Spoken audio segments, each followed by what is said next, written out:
Greetings and welcome to Mount Olympus. I am Hercules Invictus, and today I welcome you to Hercules and the Space God. We will explore various matters of greatest import to those who are puzzled by and seeking answers to the question, were we visited from outer space? Why were we visited? And what are we still doing here now that we've been visited?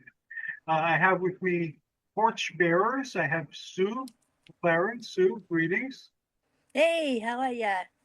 I have Apuleia. Greetings, Apuleia.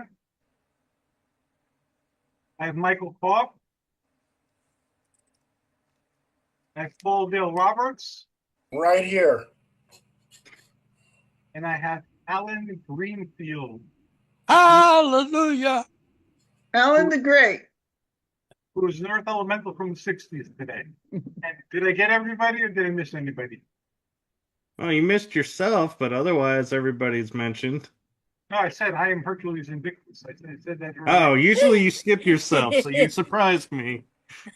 That's just like Alan. I'm an old thing, an immortal thing, a thing from beyond time.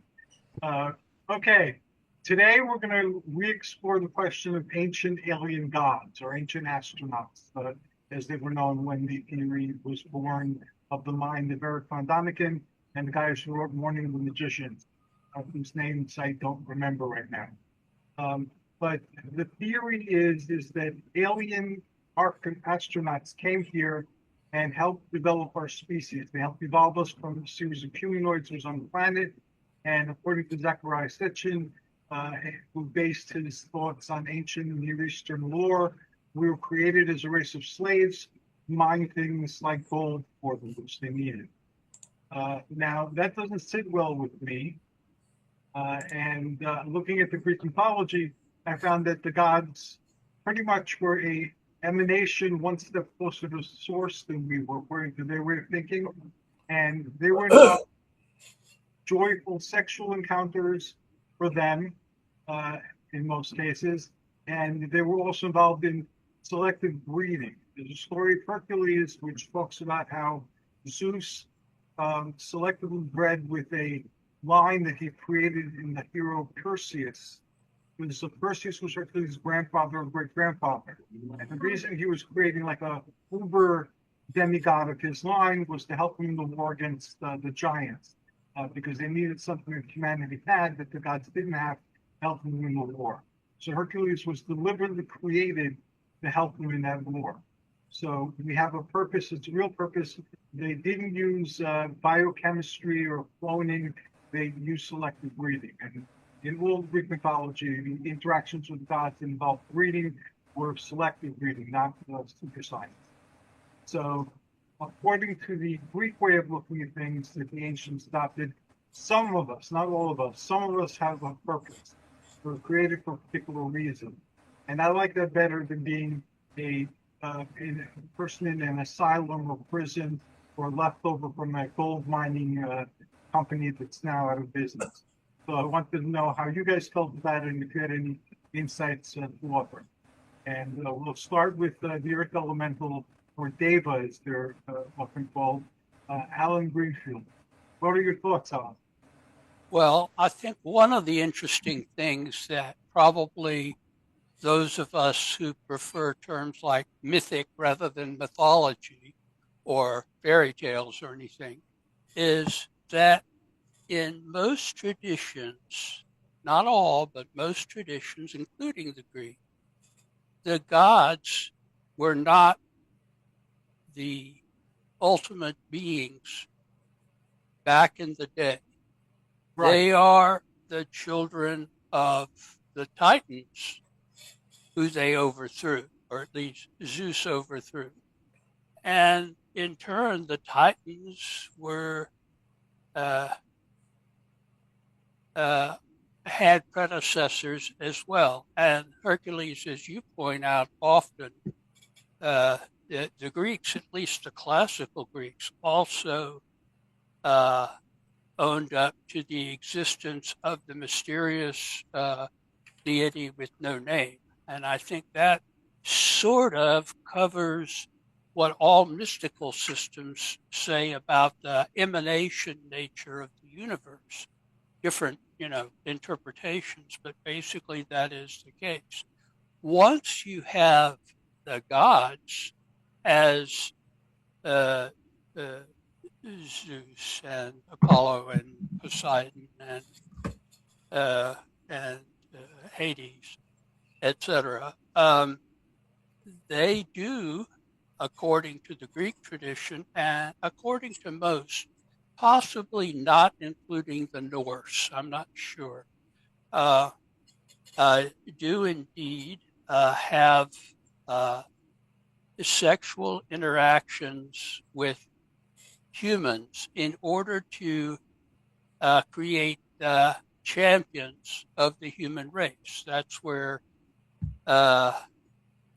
later concepts like Christos, Christ, Messiah come along. In other words, there are beings who are demigods. There are beings who are greater than ordinary humans, but lesser than the gods. Sometimes they're referred to as half gods. And I think that is a memory of a genuine period in earthly history that sort of dovetails in with theorists like Graham Hancock and Zechariah Sitchin. I should mention my friend Rabbi Yonah Ibn Aaron. He was part of the same circle. I called them the New York Circle, although I'm down here in Atlanta. But it was centered around the discussion and lecture committee of saucers. That was Jim Mosley's organization around saucer news. And Tim Beckley was a part of that. I was a part of that. Jack Robinson was a part of that. August Roberts was a part of that. And Yonah had, as early as the 1950s, I believe, was publishing partly in Saucer News and partly in a newsletter he and Jack Robinson got out under the very fancy schmancy name, the Consultants Committee on Semitic Philology, which consisted of Yonah and Jack. And their theory, which was well worded, and Yonah was a highly, highly literate person, was that the Hebrew scriptures are mistranslated, and he, Yonah, translated them according to what he called extraterrestrialism. This is long before von Däniken. I mean, to the tune of perhaps 10 years. I suppose that's not long in the greater sweep of history, but definitely before. And my friend Dave Halpern says it's all nonsense, and he is an academic who I've known since he was a teenager, and he was a sort of a part of that circle, although he lived in Philadelphia, and paradoxically at that time was the head of the New Jersey Association of Aerial Phenomena. How he lived in Philadelphia, that's just the way ufology operates. But he called it nonsense, and he is an academic who is highly literate in biblical lore. So biblical lore, to some extent, derives from Babylonian lore, and Babylonian lore derives from Akkad, and Akkad, not to do the whole Bagats, derives from Sumer, and Sumer derives from nobody knows where they came from. So we're talking about very, very ancient legends. And just recently on Facebook, a friend of mine was talking about the biblical, mostly in Genesis, decorum of using the word know, K-N-O-W, for sexual relations.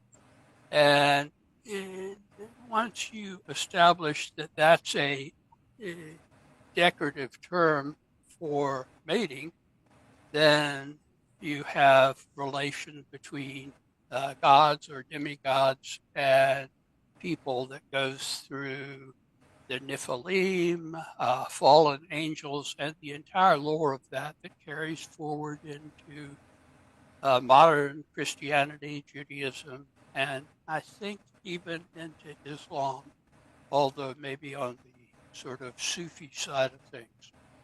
So I think there is a memory of very early contact, and I think Hercules is right. It was more often beneficial. That doesn't mean that some human beings didn't bridle, especially in the ruling class of ancient Sumer, at the notion of higher beings meddling in human affairs. So it may be that Sitchin's translation of Sumerian texts is at least partially correct, but it may be sort of grousing. I would hate to think that the congressional record is found, a million years from now, and people think that that is representative of what people thought and felt way back in the 21st century, because clearly it's not. It represents a line of opinion about real events, but a line of opinion. That's my take on it. Thank you very much, and you've opened the door to several shows I plan for the immediate future. So you've used your prophetic talents to not only answer today's question, but to announce future events which you knew nothing. Thank you. Now we'll go to Paul. Greetings, Paul. Hey, greetings there, Hercules. Yeah, this is such an interesting topic. I mean, how I got into it, because as a child, I lived in a haunted house. I got a little bit older, started reading Brad Steiger books, and then I picked up Chariot of the Gods by Eric von Däniken. And when I was reading it, I said, that all makes sense. I mean, I remember at a time I went to my priest and I asked him, I said, is God an extraterrestrial? And the priest looks at me kind of confused and he goes, no, God's not an extraterrestrial. Where did you get that idea from? I said, well, just answer me this, Father. If God comes from the heavens and he wasn't born on earth, that means he's not terrestrial. Wouldn't that make him extraterrestrial? And the priest is looking at me. He lights up a cigarette and he goes, all right. I see your point, but that's just the wrong wording. I go, okay. I mean, that's what I'm looking at.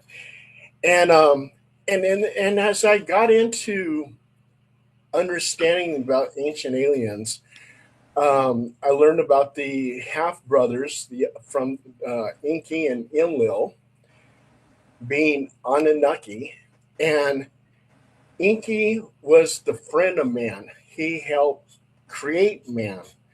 And so when Enlil got pissed off at mankind for being rebellious, noisy, multiplying, he wanted to destroy them with a flood.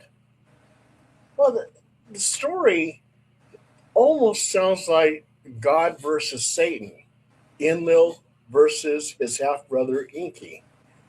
Enki loves mankind. He wants to save them, so he whispers something over to Moses, and then he creates an ark so he can save mankind.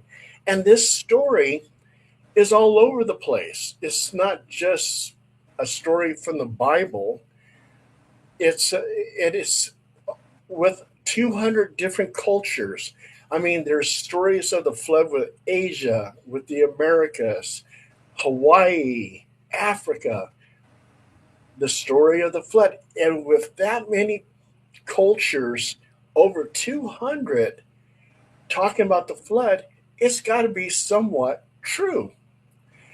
And I started looking at different things like Moses talking to the burning bush.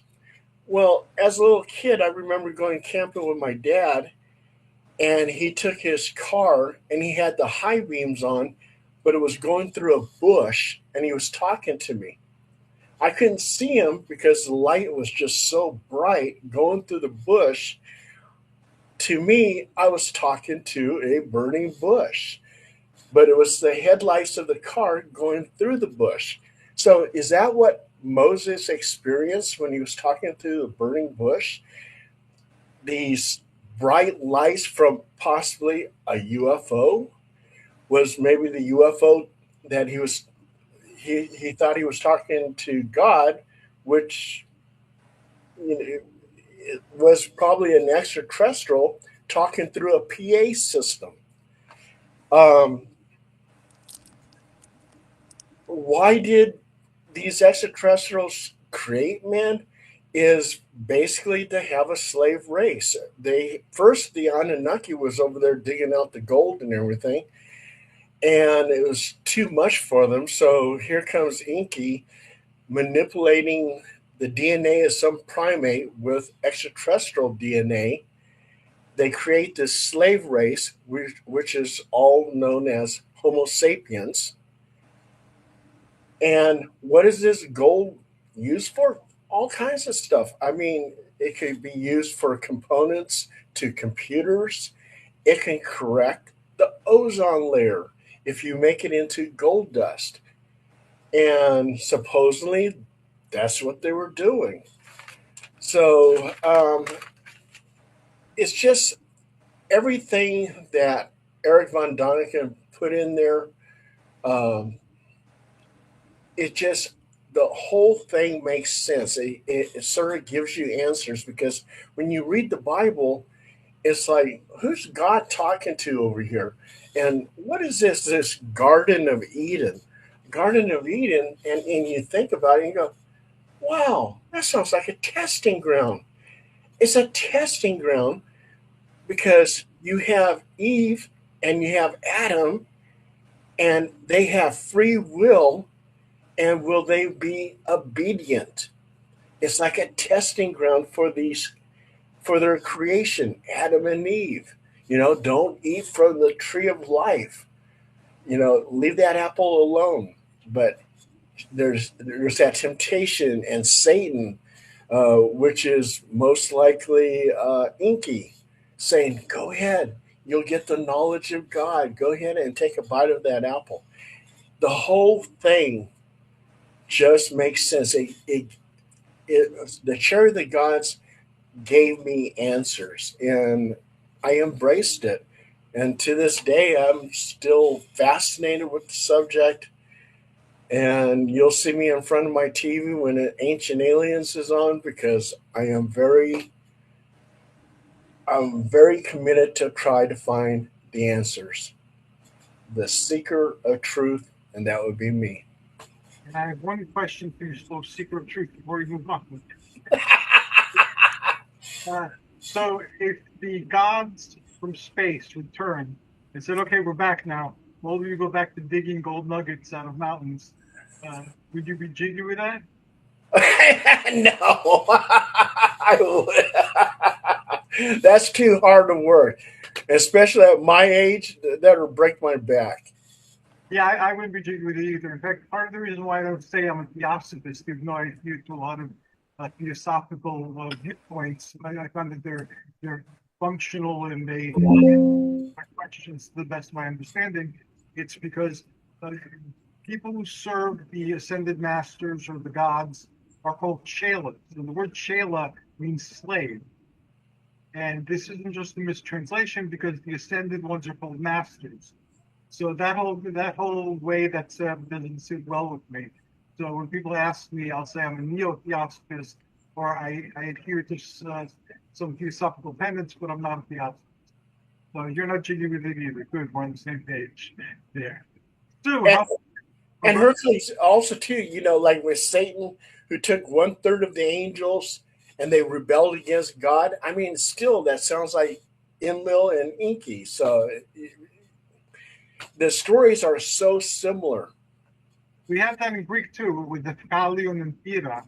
the human race was getting too noisy, and Prometheus had given them fire and all this other stuff, and Zeus was mad, so he flooded the earth and drowned everybody except for Deucalion and Athena and their families. So they repopulated the planet by throwing stones behind their back, and the stones became the new race of humanity. The earlier race had been created with mud and the blood of titans. So we're the stone people. But essentially, it's the same myth. And Prometheus was punished by being tied to a stone, and a vulture or an eagle or a griffin, depending on who you read, would eat his liver all day long and then fly away, and the liver would grow back painfully. But when the eagle was away, then the eagle would come back and do the same thing over and over and over again. So he was punished for creating humanity and for making them do all the things that the gods objected. And also too with that my burning bush idea. Also too, I had a friend who was on a date and he parked the car so he could have some alone time with his date. And all of a sudden, he saw these lights from the bush, and it says "Step out of your vehicle." He thought it was he thought it was God, but it was a police officer. So Hey, you're, we got fun. Sue, I'm dying to hear your thoughts. Sue? Yeah. Hi. Well, from what I understand, in the beginning, we were actually spiritual beings, very similar to just light. A lot of light, a lot of energy, and we were just around Earth, and a whole bunch of us were rounded up. I don't know uh, too much of what the rest of the planet looked like, but it was sectioned off, and it was kind of indicated like through the movie, like the Truman Show or the TV show Dome. We were actually sectioned off on the actual whole of Earth, and we've been experimented on. Um, so in the beginning, we were just spiritual beings, and I kind of agree the whole thing that we were tampered with. We had resources and races between the Anunnakis and draconian type races. They kind of flew by our planet and was like, hello, what's all this? And they wanted us for our light, our spiritual side. We had something called a soul, which is something that they didn't understand. They tinkered with us, they messed with us in a laboratory.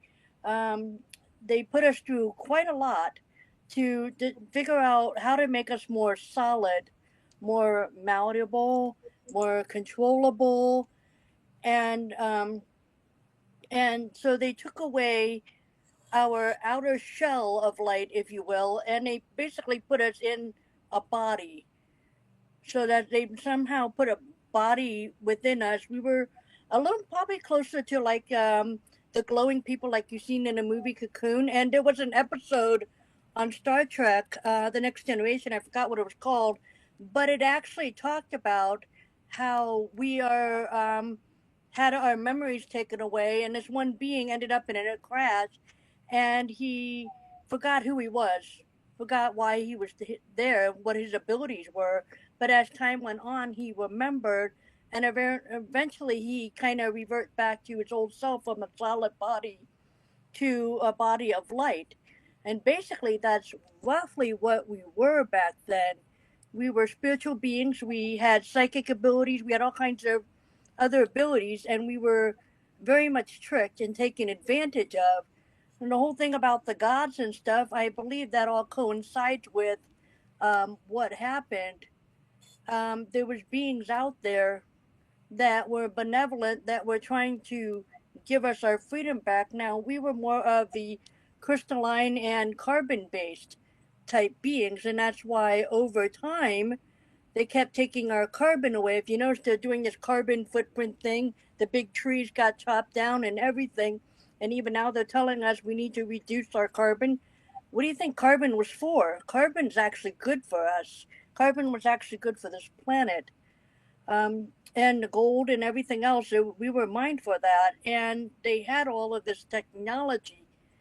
not only between the Anunnaki, but we also had reptilian race. We had all kinds of races that basically had the attitude of, let us try, let's tinker with the human race, let's tinker with the genetics, let's see what we can do with them, let's see what makes them tick. They ran us through all kinds of laboratories for a long time. And when they kind of perfected us enough, but the problem is we all had our own attitudes, we had our own beliefs.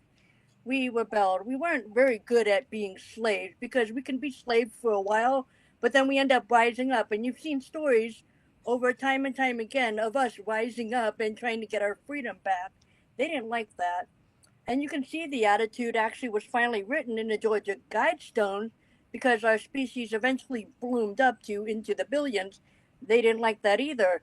So that's why they put in the Georgia Guidestones they wanted our race to be no more than 500 million. So our species have had dealt with a lot of slavery, not only to each other, but we were taught this whole slavery thing. That was actually a new thing. We didn't have that on our planet to begin with. We didn't have this slavery. We lived with a certain empowerment within ourselves, and that was just weird to them. And so they wanted to find a way to harness that. Not only that, they noticed that we had a soul, which is something they don't have. That was a complete enigma to them. And to this day, you can see with the AI and stuff, they have been trying to find a way to imprint some sort of a soul into some sort of machine, or they're trying to anyway. That's why they're trying to use all kinds of artificials. That they're more familiar with that. You see throughout the Bible that mankind has been trying very hard to communicate what was once there. And we can see ourselves slowly coming back, a pendulum swinging the other way. A lot of the people have reported that even their own blood in their systems in their body is starting to crystalline again, which is what we used to have a long time ago. Now it's the history is kind of a mess, but I know that we had a lot of beings throughout the year that were extraterrestrial that tried to help put things back on track for us. They were benevolent, and they tried to teach us how things actually work, and they would get us skewed, I guess, by the bad guys, bad actor, malevolent aliens and beings and so forth. Whether we saw them as gods or not, absolutely. I mean, why not? They all had powers and abilities that were considered amazing us, but we had those abilities too at one point, and they stripped that away and they put us inside of a body and they limited us. And you can see in our society, what's the one favorite thing they like to do? Limit. They love limiting us as much as they possibly can, take as much of our autonomy as they can. That's their favorite thing to do. So this is all within our government. If you look at the energy pyramid, who's on the top? We don't even know. We're not allowed to know who's at the tippity top. But I suspect between what we know as gods, what we know as different ETs or alien races that have the power and the capability of manipulating. Now, we talked about before in the past about the Stargates, and that's what they used to actually distribute the slaves, just like the TV show and the movie talked about. They did distribute slaves and people once they made them for mining resources in other parts of Earth, as well as maybe other parts of different planets. I actually believe that we were once a spiritual being that had abilities and powers, and we were slaves. And I believe that at some point we are trying to take the world back, but we have to get through all the crazy misinformation. That's why we are actually in, which is called the spiritual and mind war, which is what we are in now, and to get to the truth of who we exactly are. And it's a lot of waiting to do because they have done whatever they could to muddy the waters. Wow, that is a very complex, Gnostic, almost cosmological viewpoint. I've heard bits and pieces of it elsewhere, but I've never heard it synthesized the way you put it together. Where is this knowledge coming from?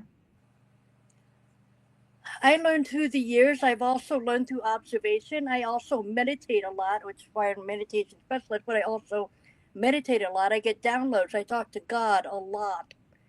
And I talk to God and said, and I ask him questions all the time. Where did we come from? How did this happen? What are we doing here? Where's this whole slave thing came from? what did we look like, in the beginning? I ask all these questions. I mean, the first thing everybody asks, why are we here? What are we doing here? And here's the thing, this whole slavery thing is still alive. They're just hiding a lot of it. Well, thank you very much for introducing us to all this. And I have so many questions that we'll have to Yeah. change for another show when we just focus on you. Yeah. Okay. Thank you so very much. Thank you. Thank you. Apuleia,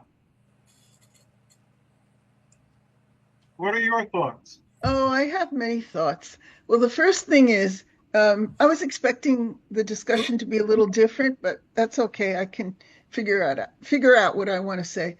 I've never actually been that interested in how we got here, who made us, or anything like that. I was more interested in finding out how to reach guidance from above. And that would eventually open up other doors and perhaps answer a question like that. I thought it would be just too mind-blowing to understand. We wouldn't be able to understand how the creation came about. That's a feeling I had, and I think it would drive some people crazy, or it just wouldn't work for most people to approach it that way. I know a little bit about some creation stories. The Egyptian one, there was a primordial darkness, and from it, Atun, the creator god, if Setna were here, he'd correct me probably, but this creator god called forth the Benben, which had all the ingredients, you could say, and then created different gods from that. In Sanskrit, in Hinduism, I took a course learning how a bit about Sanskrit in order to be able to chant mantra. And during the course of that, we would discuss different ideas, different stories, different folklores. And it seemed that the general consensus was, first, the ancient yogis intuited the sound of the universe, the sound of Om, the sound of creation. And from that, they brought forth the knowledge that we have today. That was my impression. I knew something of Tim, not as well as Alan. I knew him when I was a teenager, and then later on towards the end of his life, and we had many discussions. He was my go-to UFO person. If I had a question about UFOs, I would go to him. And I knew that he thought, well, I also believe there is, extraterrestrial life. I'm not doubting that at all. So I'm always interested in hearing what people have to say. But Tim would always say, they think we're ants. That's it. They think we're ants. So I thought, well, he has had experience. He knows a lot of people. Okay, that's his view. I don't know if that's true. I don't believe. I believe that the races out there are some that are very positive and some that are not. The other thing, I've had experiences, so a lot of it had to do with me wanting to understand the experiences I had. But as to creation, I don't know. Madame Blavatsky had something similar. She had there's a way of finding out. You can climb the tree of life and meditate on the Sephirah. I think that's in Judaism, at least Kabbalah. And that will be revealed to you as you climb the tree. That was Israel Regardie's Garden of the Pomegranates goes into that. Madame Blavatsky, the Theosophists I knew, they were talking about the rays. There's different rays that you can meditate on and climb through, I suppose. So for me, it was trying to find a teacher who knew the answers to these things. I am yet to find that person. But maybe I learn a little bit every day in a different way that works for me. And I believe in using spiritual energies, understanding them, feeling them. And that's the best I could say, but I've never, ever really wanted to delve into the origins. As long as I know that there is a spiritual reality, there is something, gods, angels, whatever they may be, these intelligences that are above us. I want to learn how to work with that. And that's how I think of the connection, not where we came from. We are not slaves now. If we were once, well, that's one thing, but we are not now. But I know that there are forces in play today that want to pull us back, this perhaps back to slavery or from slavery. I know I listen sometimes to Catherine Austin Fitts, that some of you here may be familiar with. She writes for Forbes magazine, a former assistant secretary of HUD. She's often interviewed by Daniel List, and she's actually implied that there is a higher force that guides some of the ruling elite of the world today, but she didn't go further into it. So who knows if she is talking the, if she really has this extra knowledge. She claimed in one, she implied that she was warned not to talk about certain things that she had discovered in the financial world. So I know there's something. I'm going to walk the right path, and maybe I'll get an answer from someone like Alan. Alan knows everything. And that's my thought on this for the moment.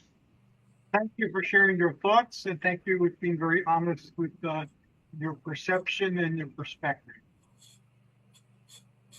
Now, last but not least, to go to Michael. Well, thank you again, Hercules, for inviting me back. And this is such an interesting topic because I started to think about, when I was younger, we have the knowledge of, we look at something in the sky and we go, hey, there's an unidentified flying object. Well, in the ancient times, we don't know that they would say, oh, there's an unidentified flying object, because we don't know that they would understand the notion of flying. So when they say chariots are in the sky, I sit there and I go, okay, so they see a vehicle in the sky. That's a UFO. Because they would not, they're talking in terms of their language to relate to everyone. And so, I mean, when we look at a lot of the language that's used in the ancient texts, we're looking at it through modern eyes. We need to look at it through ancient eyes because, they're talking through their knowledge base. We're reading it through our knowledge base. So I think that's where a lot of translations get messed up as well, because there's we now understand this means this. Well, but that's now. We got to go back and think then. And so in all the stories, when we hear of, objects flying through the sky on fire, well, that could be engines, on the back of a UFO, or it could be the result of a battle, and a ship is on fire, literally, about to crash or explode, and they saw it. And so that's, one thing that I like to look at. And what I find interesting as well is every time in our history we reach a point to where we're going to make a major breakthrough, something knocks us back. Look at the Tower of Babel story. We were reaching the heavens. The tower's destroyed. We're created now in 4 regions, different languages. We can no longer communicate together. They divided us. Then we go into other advances, and we're divided again.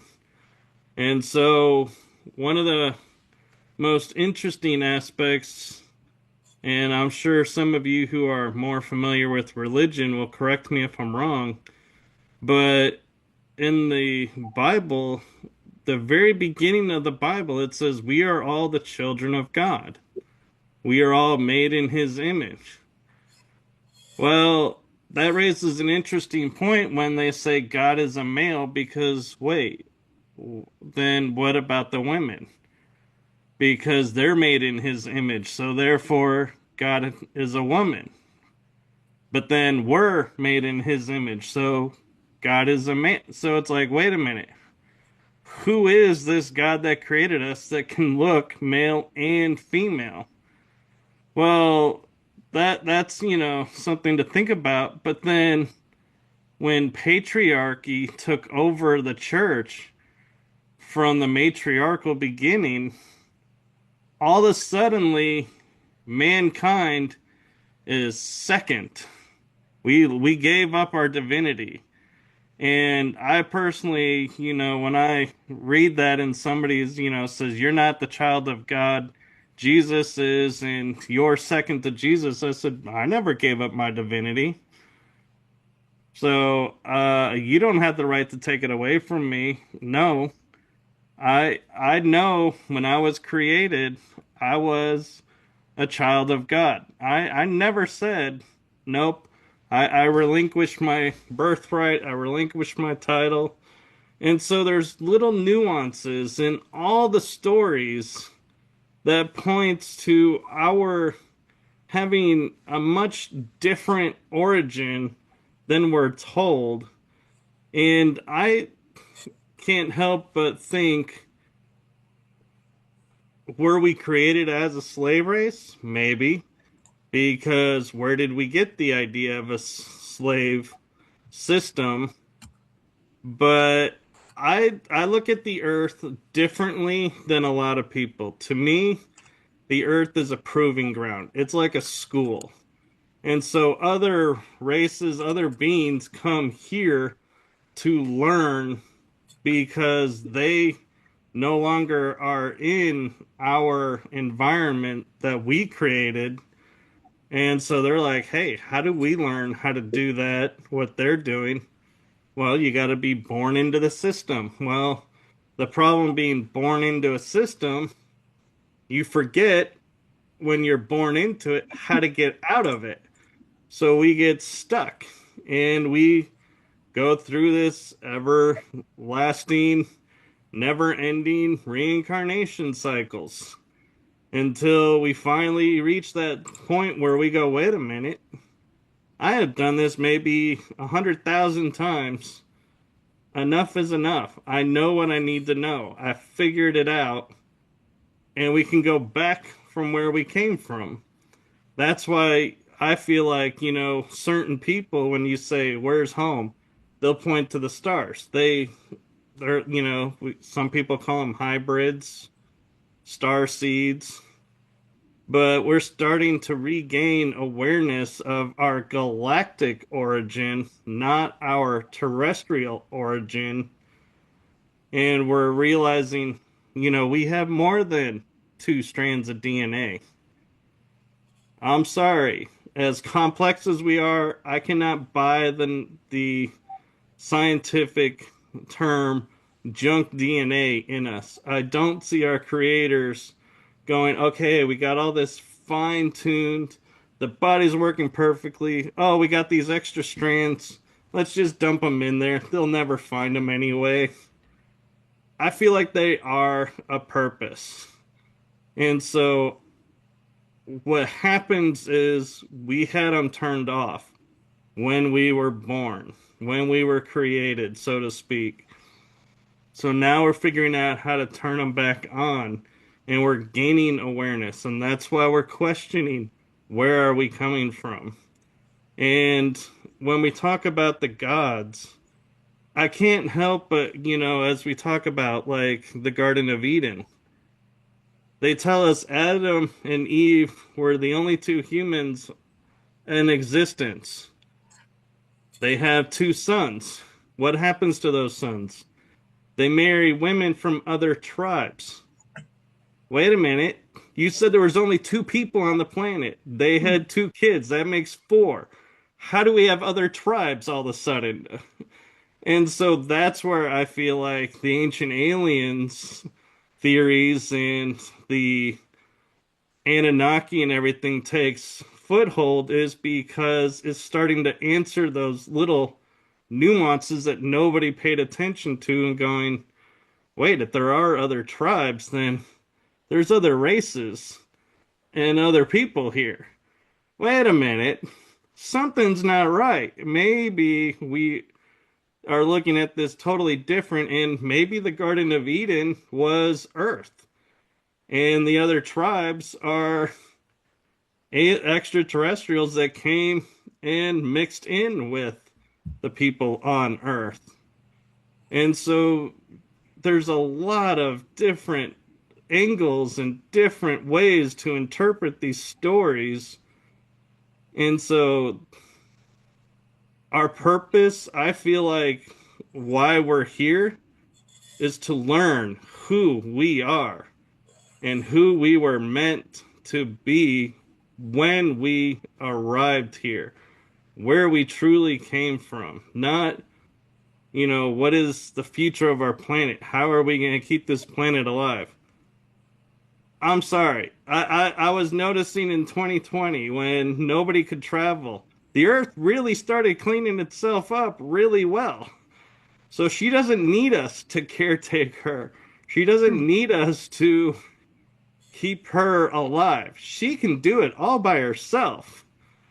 So we're just borrowing space here to learn. And so that's kind of my long-winded view of why we're here, is basically to remember where we came from and how to get back. Very good, Michael. Very Gnostic. Are you familiar with the Gnostic writings? I am. Okay, so very, very, very Gnostic. I run something I have since I was a teenager. Sometimes it's public and sometimes it's private. It's called the Olympian Starseed Initiative, and it operates on a lot of the things that you expressed believing in. So one day we'll have a conversation. Look forward to it. I agree with Michael. That's once we got the body, that's how all of it, started running. And also too with Michael, what he was talking about, ancient language and modern language.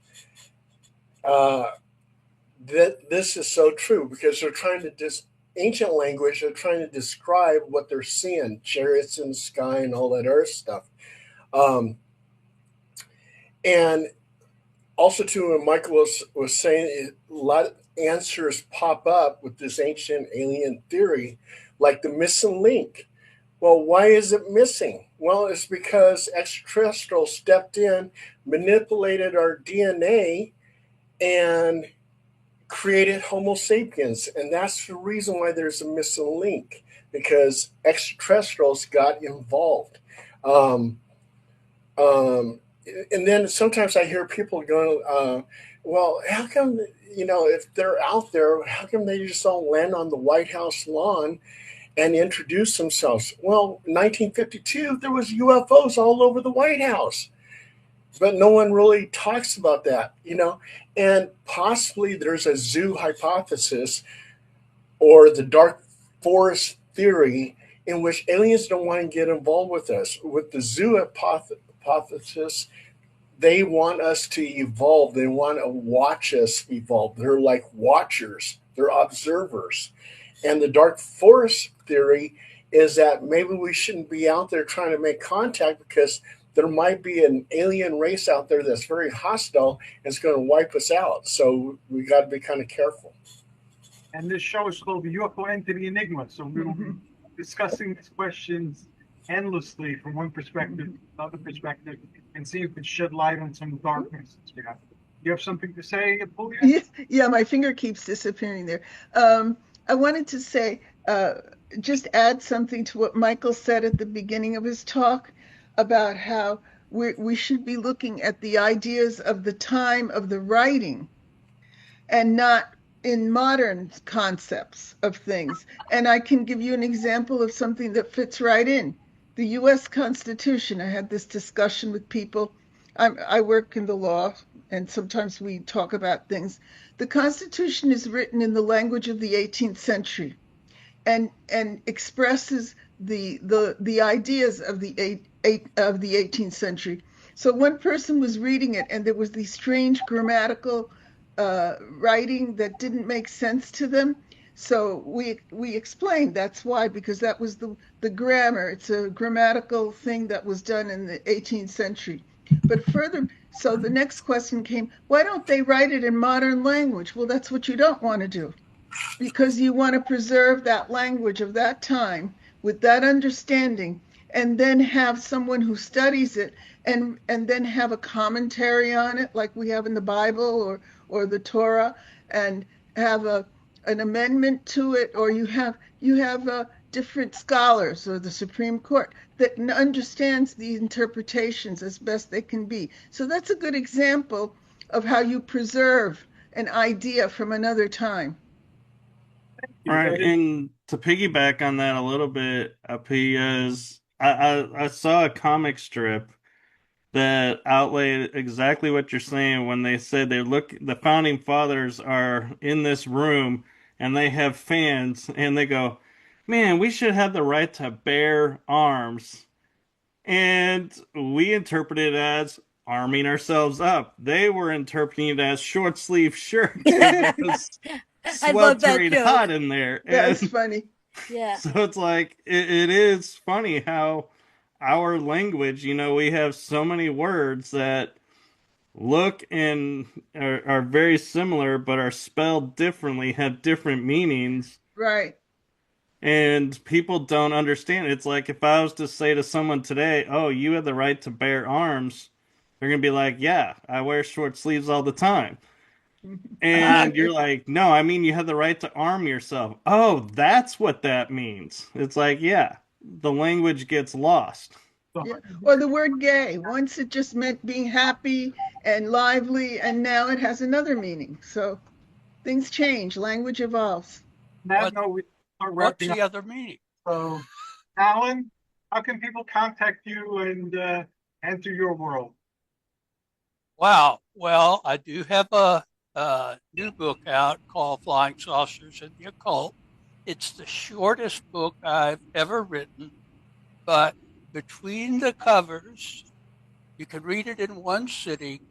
You will be much closer to enlightenment. Most people, some of you may already be far beyond my poor powers to add or detract, but it is a very enlightening book. It's a distillation, short and sweet, of the work of more than half a century that I've done, and more to come. Also, all of my books are available on Amazon, and most of them are also available on Barnes and Noble and other online repositories of great wisdom, and my books. And Alan has a show coming out in the very near future on this channel. So you'll be an Olympian speaking with the voice of the gods. He is one already, but there'll be an official one at that. Can I just say one thing about the sweep of conversation here? Yes, sir. Okay. Be very, very careful about things read in translation. Modern languages have their euphemisms. A giant sale doesn't mean that someone is selling giants. And yet, when we translate classical terms where you see a word that is translated giant, there's a whole range of things that it might have meant to people in classical and pre-classical times. It might have meant really what we understand to be a giant, but it also may have meant outstanding or something that we have lost. 99% of known texts from the ancient world that are lost. That is, we know them from references in the 1% that have survived. But 99% of those that are referred to we have no access to at all. And that should tell us something. I think we can do a program on the interpretation that Sitchin and my friend Yona and others have done. But even then, it doesn't matter how literate one is in ancient languages, we don't get the euphemisms that they used then. We don't even know. Some of them are obvious to modern readers, but some are probably lost in the jargon of the time. Look at how English has changed in your own lifetimes, and you'll understand why it needs to be cautious. As I often quote, and if anybody knows who this quote is, I think it's Robert Graves, but if someone knows, please tell me. It goes, all translation is a lie. Some good translations are a polite lie, but they're still a lie. That sounds very wise and profound. Unfortunately, I don't know who said it, but thank you, Alan. Can I make a quick addition to that? Very quick. We need to wrap up. One thing, too, we need to look at is how many dialects are there in America right now? And so we have to understand what dialect was this written in. And so that's another thing to look at when looking at translations. You have a homework assignment for next time. And how can people enter your universe? I'm on Facebook. You can find me under my name, Michael Kopf. You'll see my picture. I'm also on YouTube and Rumble. And my books are available on Amazon. And you can also catch me when Hercules invites me on his shows. Thank you very much. Apuleia, how can people enter your world? I am on Facebook, Carol Linda Gonzalez. You can find me. Just message me. If I don't know you, I won't friend you, but if I know you, I will very happily. So I'll be looking for Sue and Michael. I don't think I have. I think I've got you, Paul Dale Roberts. Are you on Facebook? Yes, I Yeah, am. I think I have you. Yes. And Well, Alan Greenfield, I've been looking at for years. You mean my Facebook, right? Yes. Okay. Not you. Say we have a stalker here. No, not. It's very flattering when anybody bothers to read my stuff. Thank you, Apuleia. And Paul, how can people find you and enter your world? all they have to do is Google or Bing my name, Paul Dale Roberts. You'll find some of my articles. If you want to see my books, Paul Dale Roberts Books. And I just published an ebook, and it's called HPI Investigates Area 51. And it talks about our investigation at Area 51. And it's only $4. Very cool. And you also have a new show coming up on popular culture.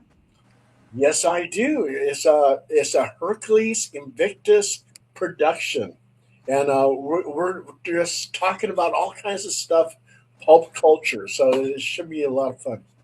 Modern mythology.